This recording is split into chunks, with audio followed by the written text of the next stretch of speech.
I will go straight to your book if you allow me, and I would like to read some part of the book. I figured this part of the book is really, really.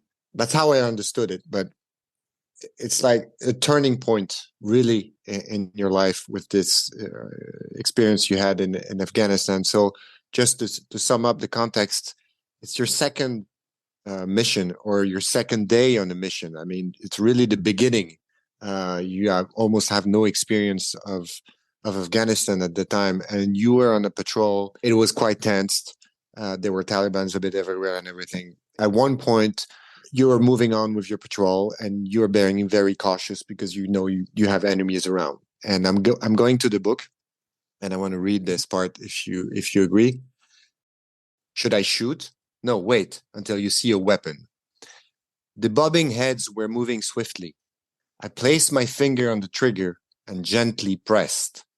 Come on, let me see your hands. The heads made their way the final few feet to the edge of the tree line. The crosshairs from my weapon scope waited for the fighters to emerge. Adrenaline coursed through my veins while I tried to slow my breathing. Aim center mass. My finger tightened on the trigger as two little forms came out from the tree line and sprinted towards me. What the hell? Are those girls? One was maybe 8 years old, and the other no more than 6. My scope filled with their faces. Tears streamed down their cheeks as they ran toward me. Both were wearing pink backpacks, IEDs, suicide vests.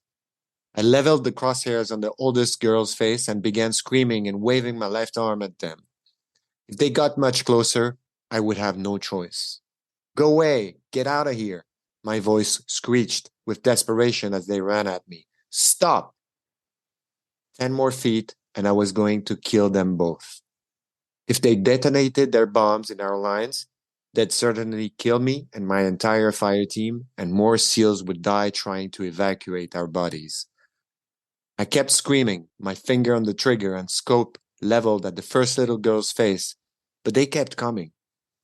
My heart broke in half. Exhaling, I began pressing the trigger when the girl suddenly stopped. I'll never forget the look she gave me. Shock and horror. She knew I was going to kill her. I held the trigger and pleaded one more time. Run, get away. This time she got the message, and grabbing the other crying girl by the hand, she turned and they both ran back toward the Taliban lines.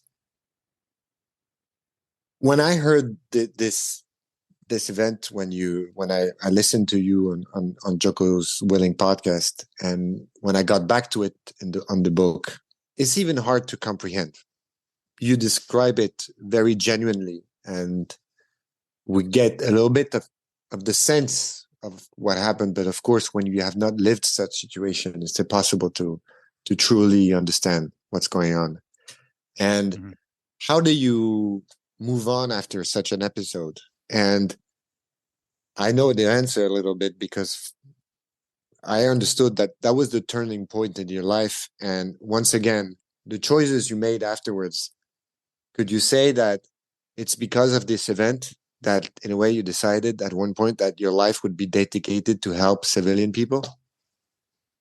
Yeah, yes, absolutely. That event, being in a position, I made the decision in my head to kill the girls, but I waited one last second, pleading with them, asking them, begging them to turn around and run away, and they did.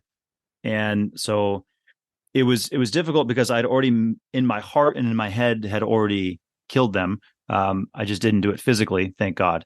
And I'm very grateful that I didn't have to, and I hope that they're alive and well somewhere.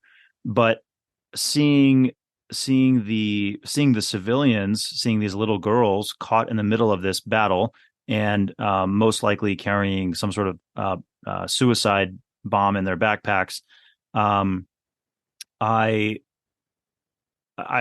realized that there's these civilians who are just caught in the middle all around the world, and nobody's there to help them. Typically, the armies are there to fight each other, and the civilians are totally forgotten in the middle. And even the American military, we do our best to help, but I wasn't able to help those girls in any real way.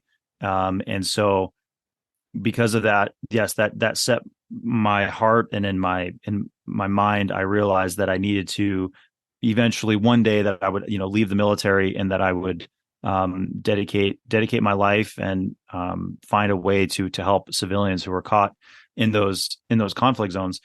And the thing about experiencing it, and then eventually you have to eventually move on. And I think that the anger and the sadness of that experience, in the moment, in the middle of the battle, you just immediately, you don't think about it anymore, and you continue to move on because you have a job to do. And I think that mental flexibility comes from the training that we had as SEALs. So when you're going through SEAL training and you're failing and all these bad things are happening constantly, but you pick yourself up and you keep going, and you pick yourself up and you keep going. This was an example of a situation where things went wrong. There's little girls are being sent straight at our unit for us to kill them. The Taliban sent these girls right at us.